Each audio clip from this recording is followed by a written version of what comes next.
මම අද ඔයගලන්ට මේ වීඩියෝ එකෙන් දාන්න බැලුවේ මේ ඔයගලන් ට්‍රේඩ් එකට ගියාට පස්සේ ඒ ට්‍රේඩ් එක ප්‍රොෆිට් එකක් හරි හවුස් එකක් හරි තියෙනවා නම් ඒ ට්‍රේඩ් එකෙන් භාගයක් අරගන්න හැටි කොහොමද ඒක හරන්නේ කියලා MT4 chart එකේදී. ඉතින් ඔයගලන්ට මේකේ කරන්න තියෙන්නේ MT4 chart එකේ ට්‍රේඩ් එකට ගිහලා රයිට් ක්ලික් කරලා modification no delete order කියන එක යන්න තියෙන්නේ.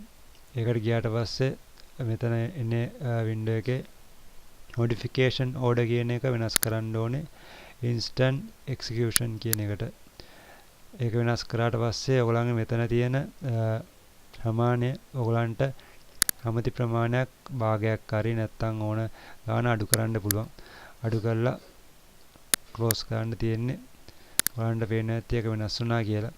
ඉතින් මොකක් කළාට මං හිතන හැම ඔයගලන් දාන හැම ට්‍රේඩ් එකේම ප්‍රොෆිට් එකක් ගන්න පුළුවන් නම් ඒක ඔයගලන්ට දීර්ඝ කාලීන ප්‍රොෆිට් මේ Forex කරනවා නම් ඒක මොකක් වැදගත් වෙනවා.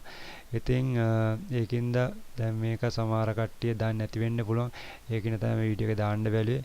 ඉතින් ඔයගලන්ගේ හැම එකෙම ප්‍රොෆිට් එකක් ගන්නවා නම් ඒක හොඳයි. ඉතින් මොකක් හරි සමහර කට්ටිය දන්නේ නැහැ මේ ආපහු මාකට් එක ප්‍රොෆිට් උනත් ඒ ට්‍රේඩ් එකේ ආපහු ට්‍රේඩ් එක මේ තවත් ඊළට යයිද නැත්නම් ආපහු